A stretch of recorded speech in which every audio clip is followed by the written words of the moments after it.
Assalamualaikum warahmatullahi wabarakatuh. Bismillah, alhamdulillah, alhamdulillahi nasta'inu wa nastaghfiruh wa na'udzu billahi min syururi anfusina wa min sayyiati a'malina may yahdihillahu fala mudhillalah wa may yudlil fala hadiyalah. Asyhadu an la ilaha illallah wahdahu la syarikalah wa asyhadu anna sayyidina Muhammadan abduhu wa rasuluh. Allahumma salli wa sallim ala sayyidina Muhammadil Fatihi lima ughliqa wal khatimi lima sabaq nasirul haqqi bil haqq wal hadi ila siratikal mustaqim wa ala alihi wa ashabihi wa miqdarihil azim. Qalu subhanaka la ilma lana illa ma 'allamtana innaka antal alimul hakim wa la haula wa la quwata illa billahil aliyil azim. Bersyukur kepada Allah dengan mengucap alhamdulillah, bersalawat dengan Rasulullah dengan mengucap Allahumma sholli ala sayyidina Muhammad wa ala ali sayyidina Muhammad.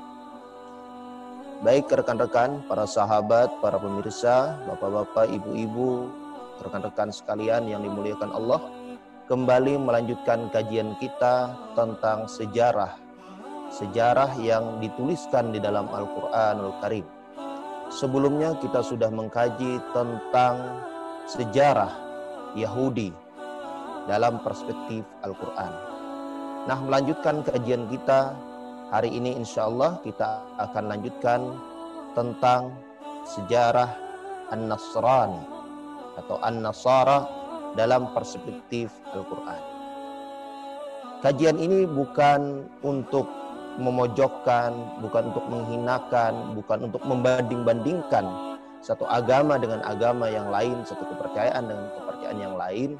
Akan tetapi memang kita ingin mengkaji pendekatan secara ilmiah sebagaimana yang tertulis, termaktub di dalam kitab suci kita Al-Qur'anul Karim.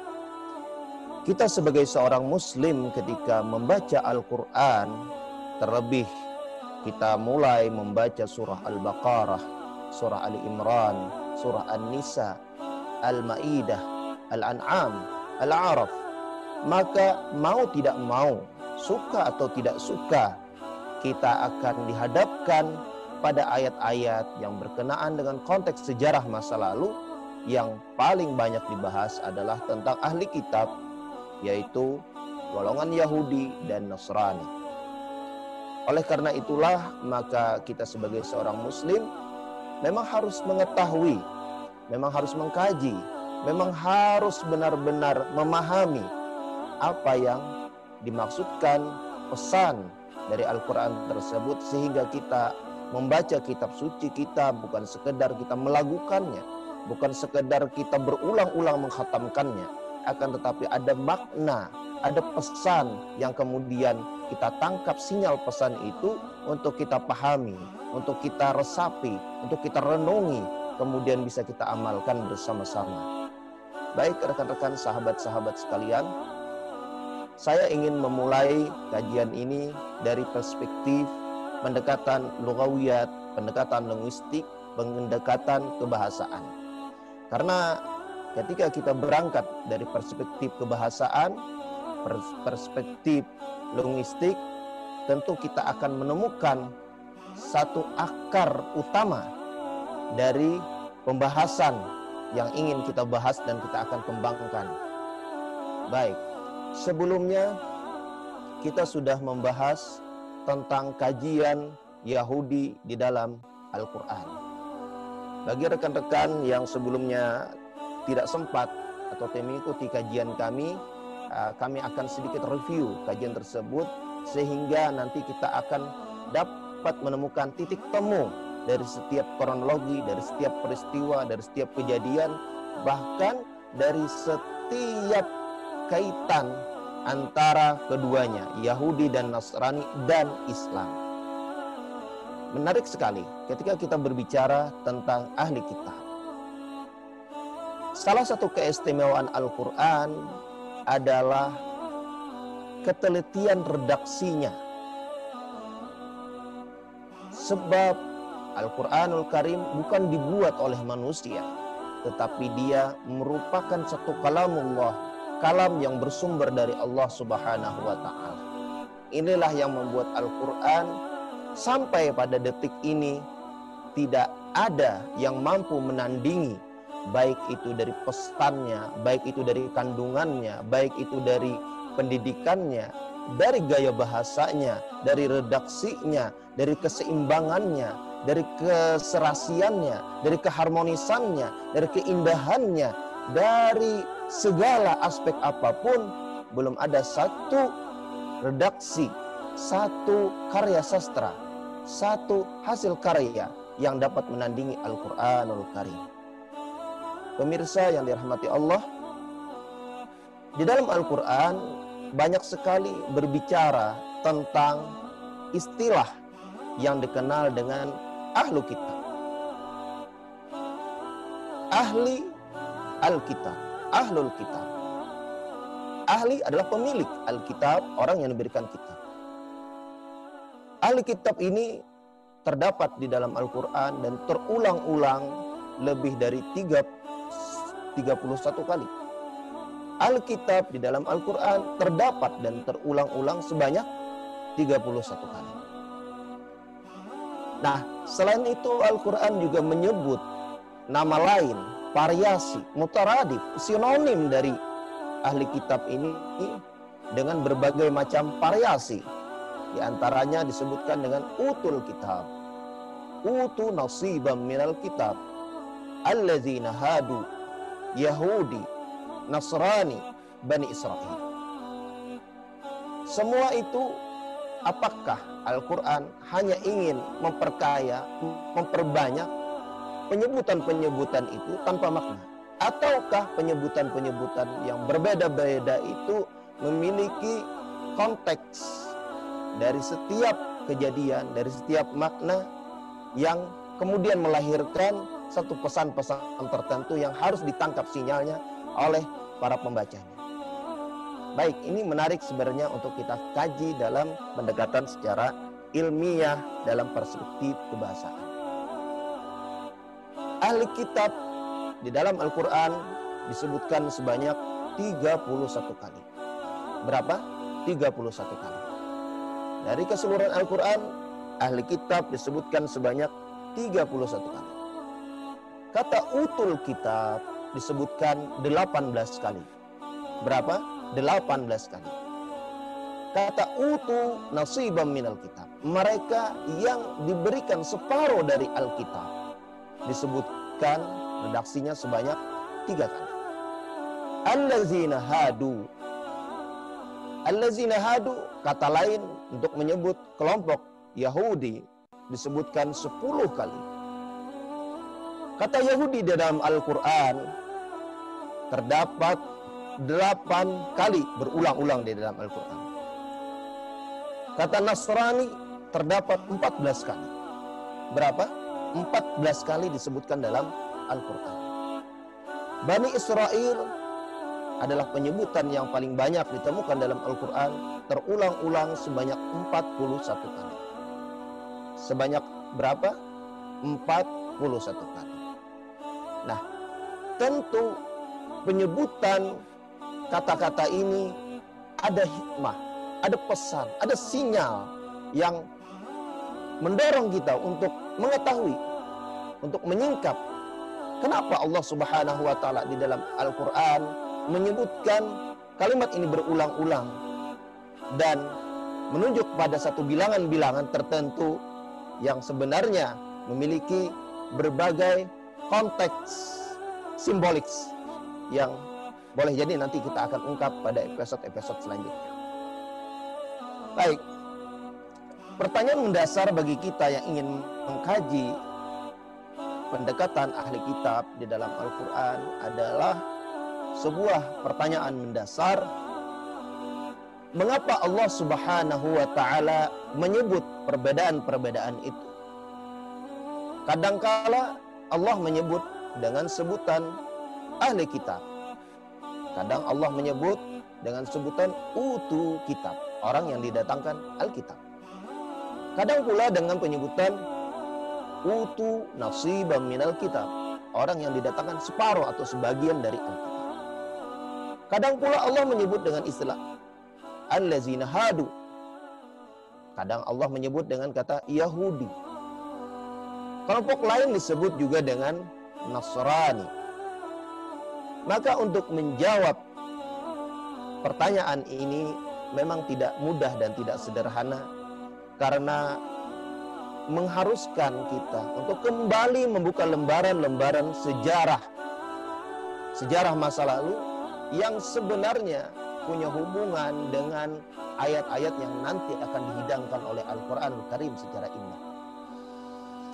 Pemirsa, teman-teman, sahabat, rekan-rekan pencinta Al-Quran, sebelumnya kita sudah membahas tentang sejarah bermula Yahudi, Bani Israel, dan Ibrani dalam perspektif Al-Quran.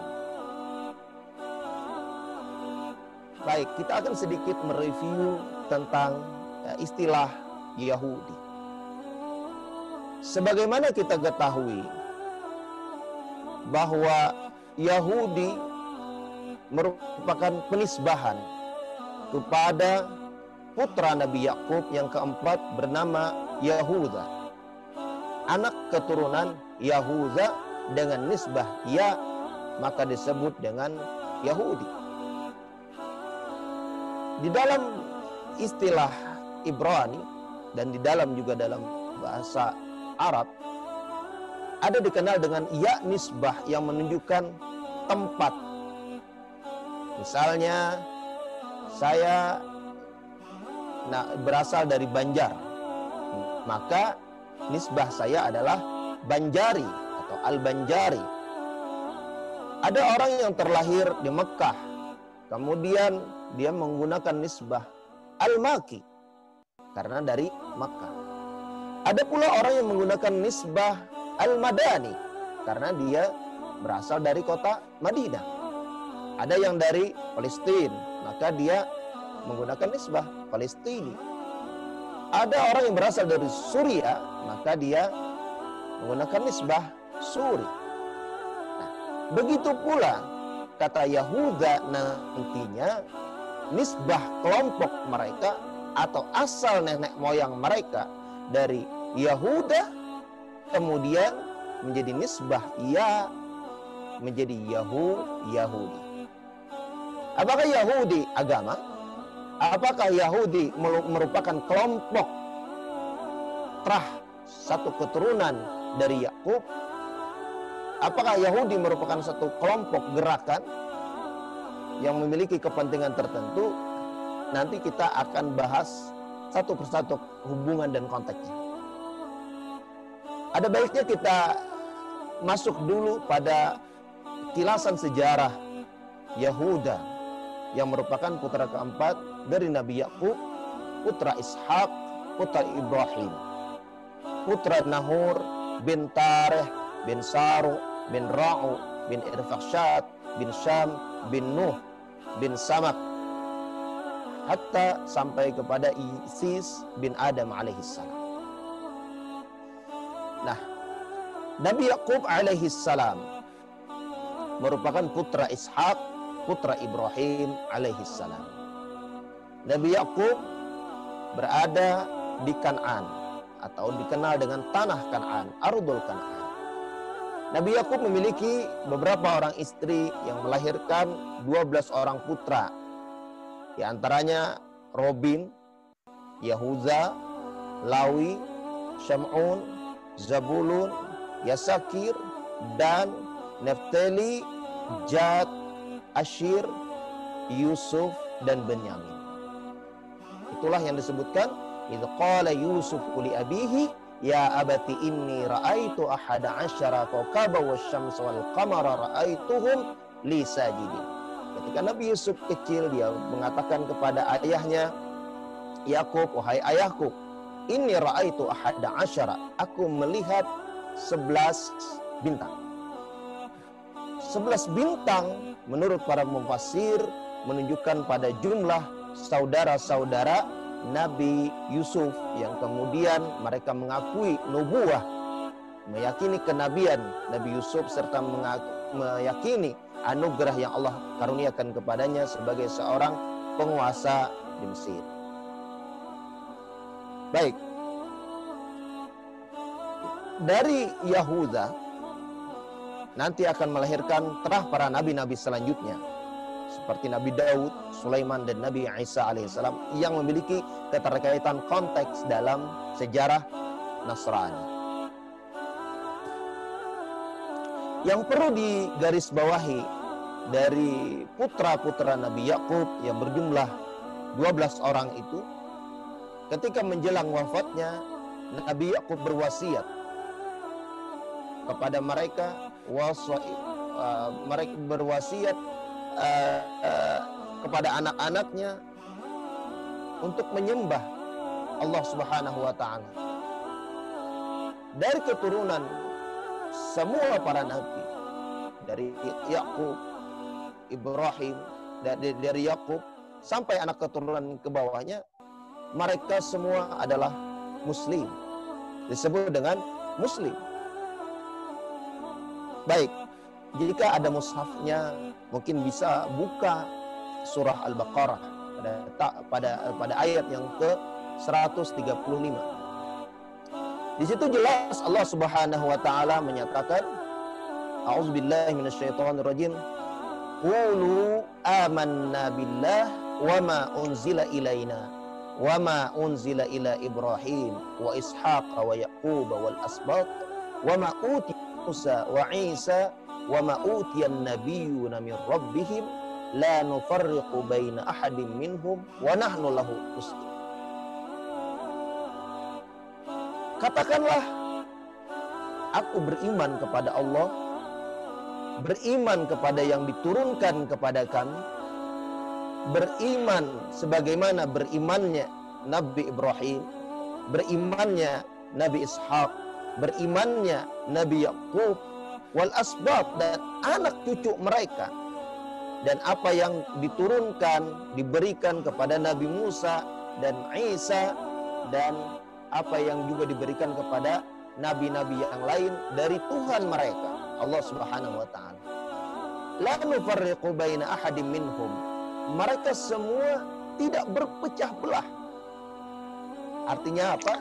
Artinya mereka memiliki keyakinan yang sama, ketauhidan yang sama, wa nahnu lahu muslimun, dan kami adalah satu muslim. Artinya apa? Yang perlu kita garis bawahi sebelum kita berbicara pada konteks sejarah Nasrani yang akan kita bicarakan, pada konteks awal bahwa anak keturunan Ibrahim, Bani Israel, anak keturunan dari Yahuda, Yahudi, termasuk yang kita sebutkan 12 putra dari Nabi Yakub, semua dikatakan oleh Al-Quran humul muslimun. Mereka adalah orang-orang yang berislam, mereka yang memeluk tauhid,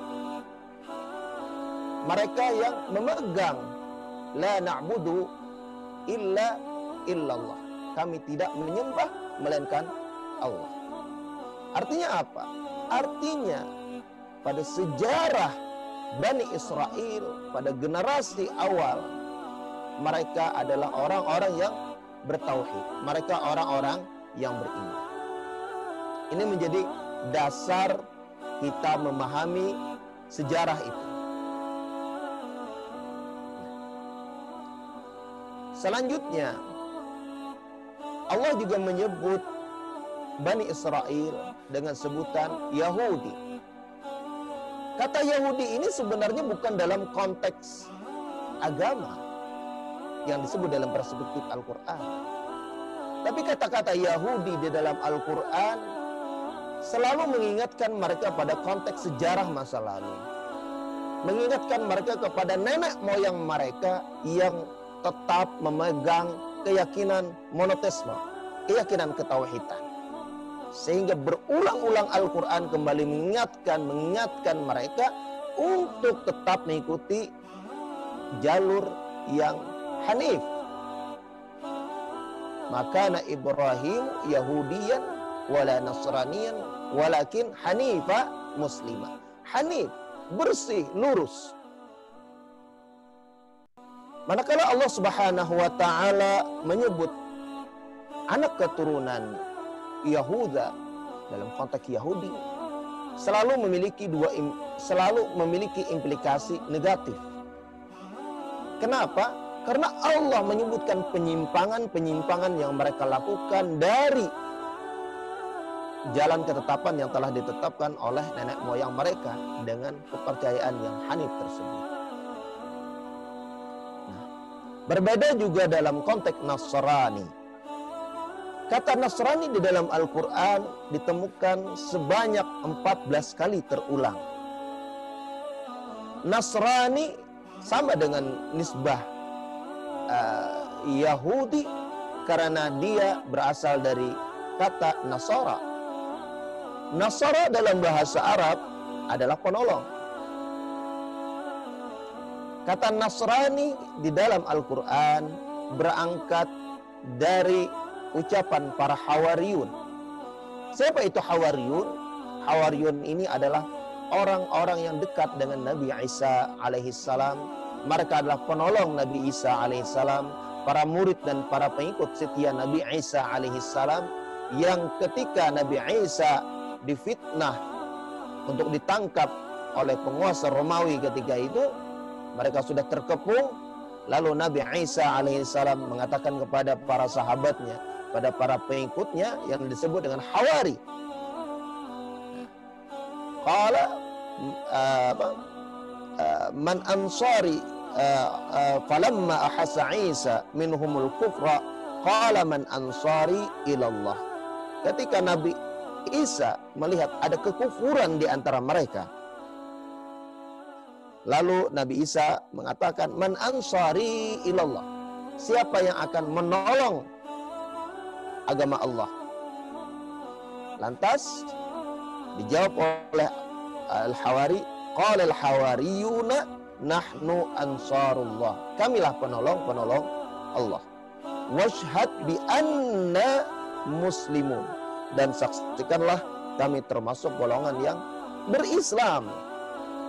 Jadi kata Islam itu bukan dikenal ketika datangnya Nabi Muhammad sallallahu alaihi wasallam. Kata Muslim adalah sudah dikenal pada masa-masa para nabi-nabi terdahulu. Ketika Allah Subhanahu wa taala menyebut inna dina indallahil Islam, agama yang paling aku ridhai di sisiku, bukan di sisi yang lain, di sisi Allah. Inna dina indallah, agama yang diridhai Allah di sisi Allah, al-Islam, Islam. Oleh karena itulah kata din di dalam Al-Quran tidak pernah dalam bentuk jamak. Tidak ada satu kata redaksi di dalam Al-Quran yang menunjukkan kata al-adyan, yang menunjukkan plural, jamak. Tetapi kata din itu selalu dalam bentuk mufrad, dalam bentuk satu suku kata, yang menunjukkan bahwa din itu, agama itu satu, dari Nabi Adam sampai kepada Nabi Muhammad sallallahu alaihi wasallam, membawa satu risalah, al-Islam. Islam taslim, berislamlah maka nescaya engkau menyerahkan dirimu. Jadi kalau kita memahami dari akar sejarah bahwa seluruh para nabi membawa satu misi ketauhidan, maka pada konteks sejarah Nasrani pada awalnya juga memiliki misi yang sama.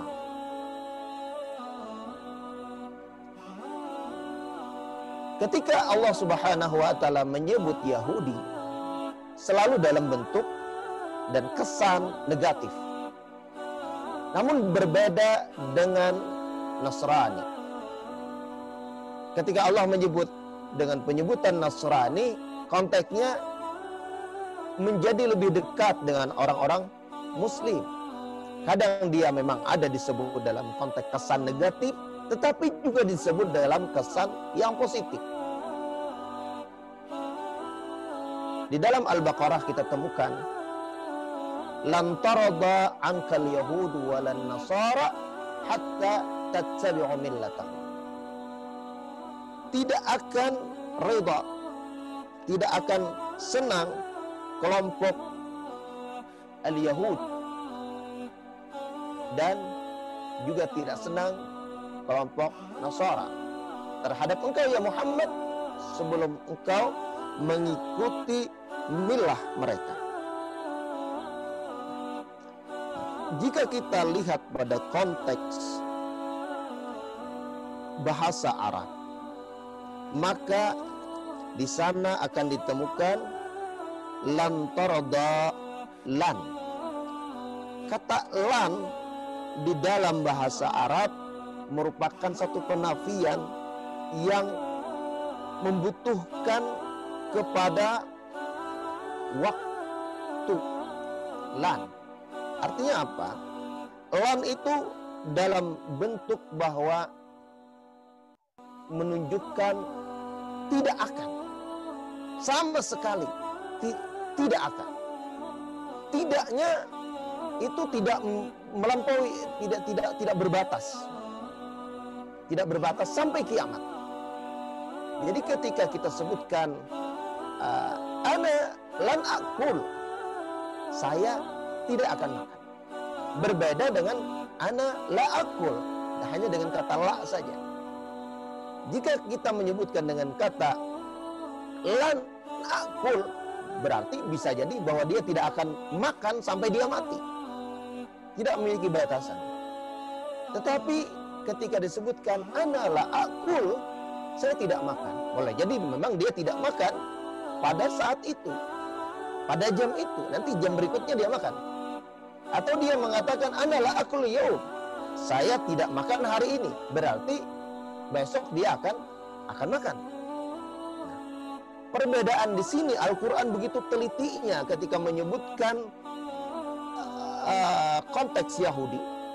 Disebutkan lan tarda, lan walan tarda, tidak akan pernah senang al-Yahud, lan tarda ankal Yahud, tidak akan pernah senang wahai Muhammad al-Yahud itu terhadap engkau selama-lamanya. Artinya apa?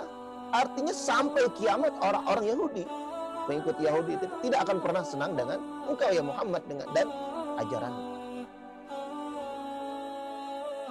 Dan setelah itu disebutkan walan nasara, dan orang Nasrani juga tidak senang dengan engkau ya Muhammad. Tetapi dalam konteks tidak menggunakan kata lan, tapi la saja. Artinya boleh jadi tidak senangnya adalah pada masa ketika itu. Boleh jadi hari ini akan berubah. Boleh jadi dulu senang, hari ini tidak. Boleh jadi hari ini senang, sebelumnya juga tidak. Atau yang akan datang tidak. Jadi dia masih bersifat temporer. Artinya dalam konteks hubungan Yahud dan Nasara, Allah Subhanahu wa taala membeda-bedakan pengucapannya dan konteks pemaknaannya. Lebih jelasnya kita bisa buka surah Al-Maidah ayat yang ke-82. La tajidanna asyaddan nasi aduwatan lillazina amanul yahud wallazina aqrabahum mawaddatan lillazina amanu allazina qalu inna nasara. Engkau akan dapati orang yang sangat bersangatan, yang sangat memusuhi orang-orang yang beriman adalah dari golongan al-Yahud, dan orang-orang walladzina asyraku, dan orang-orang yang musyrik. La tajidanna asyaddan nasi aduwatan lilladzina amanu al-yahud walladzina asyraku. Yang sangat memusuhi engkau ya Muhammad adalah dari kalangan Yahudi dan orang-orang yang musyrik. Wala tajidanna aqrabahum mawaddah. Engkau juga akan dapati mereka yang lebih dekat dengan kalian, lebih senang dengan kalian, lebih cinta dengan kalian, lilladzina amanu, kepada orang-orang yang beriman, alladzina qalu inna nasara, orang yang mengatakan mereka dari golongan Nasara. Baik, ini sebagai pembuka kita dalam baru masih dalam memahami konteks istilah-istilah. Karena untuk memahami sejarah perlu dulu kita dudukan istilah-istilahnya. Dari Yahuza, anak keturunan Yahuza, maka diutuslah Nabi Daud sebagai raja dari Bani Israel. Selanjutnya diutus juga wawarisa Sulaiman Daud, diutus putranya Sulaiman. Sudah kita bicarakan pada episode yang telah lalu bahwa setelah wafatnya Nabi Sulaiman belum sempat untuk berwasiat kepada pengikutnya, kepada putra-putranya untuk siapa yang akan menjadi penggantinya. Kerajaan Sulaiman yang sudah sangat-sangat terkenal, besar luas kekuasaannya, yang sangat kaya raya, menjadikan ketertarikan siapa saja yang silau dengan kerajaan Sulaiman yang tiba-tiba saja dipanggil wafat. Ini diceritakan di dalam Al-Quran bahwa tidak ada yang mengetahui kewafatan Nabi Sulaiman kecuali setelah rayap-rayap memakan tongkat Nabi Sulaiman. Apa yang terjadi pasca wafatnya Nabi Sulaiman? Maka kerajaan Israel pecah menjadi dua. Satu diambil alih oleh Rahbi'an yang merupakan putra daripada Nabi Sulaiman alaihissalam yang tetap mempertahankan ketauhidan. Rahbi'an. Di antara pengikut Nabi Sulaiman ada yang namanya Yarbi'am. Yarbi'am inilah yang mengambil alih juga kekuasaan dan didukung oleh para pendeta-pendeta rahib-rahib Yahudi mendirikan kerajaan lain, sehingga terbagi menjadi dua kerajaan. Dari Yarbi'am inilah kemudian mereka membuat satu keyakinan disebut dengan keyakinan agama baru yang menyimpang sebenarnya dari apa yang sudah dibawa oleh misi para nabi-nabi sebelumnya. Nah, kemudian muncullah yang disebut dengan agama Yahudi. Yahudi pada mulanya bukan agama yang memang diturunkan dari langit. Karena Yahuda, seperti yang sudah kita bahas tadi, adalah merupakan anak kelompok terah dari keturunan Yahudi. Setelah rentang berpuluh-puluh tahun, Bani Israel, anak keturunan dari Yahuda, anak keturunan Bani Israel, Yahudi, dikuasai oleh Babilonia, Nabukadnezar, sehingga mereka tersebar ke seluruh penjuru dunia. Mereka dijajah oleh bangsa Assyria, dijajah oleh Romawi, juga dijajah beberapa kali, ditaklukkan oleh Nabukadnezar Babilonia, sehingga kemudian Allah Subhanahu wa taala sebelum Masehi mengutus seorang dari keturunan Yahuda, adalah yang disebut dengan Isa ibnu Maryam. Isa ibnu Maryam ini diutus untuk siapa? Untuk kalangan siapa? Untuk kalangan Bani Israel. Sehingga dalam misinya diabadikan, dimaktub di dalam Al-Quran. Apa diucapkan oleh Nabi Isa? Idz qala Isa ibnu Maryam, inni Rasulullah ilaikum. Nabi Isa mengatakan kepada Bani Israel, inni Rasulullah ilaikum. Saya adalah Rasul dari Allah. Rasul utusan Allah. Ilaikum, untuk kalian, wahai Bani Israel. Musaddiqan lima baina yadayh, untuk membenarkan apa yang sudah menjadi kepercayaan, keyakinan yang sudah diberikan, dibawa misi para nabi dari Taurat. Wa mubasysyiran bi rasuli ya'ti min ba'di ismuhu Ahmad, dan membawa berita kabar baik tentang lahirnya seorang nabi akhir zaman setelahku, namanya Ahmad. Jadi jelas bahwa rentetan sejarah para nabi-nabi terdahulu membawa satu misi, risalah, agama tauhid, agama Islam, sebelum kemudian terjadi banyak penyimpangan-penyimpangan. Nah, ini menjadi perdebatan lagi. Perdebatan dalam teologi. Namun kita sebagai seorang muslim tentu tidak ingin larut dalam perdebatan-perdebatan itu, karena kita meyakini bahwa apa yang disampaikan oleh Al-Quran merupakan satu kebenaran yang tidak akan terbantahkan.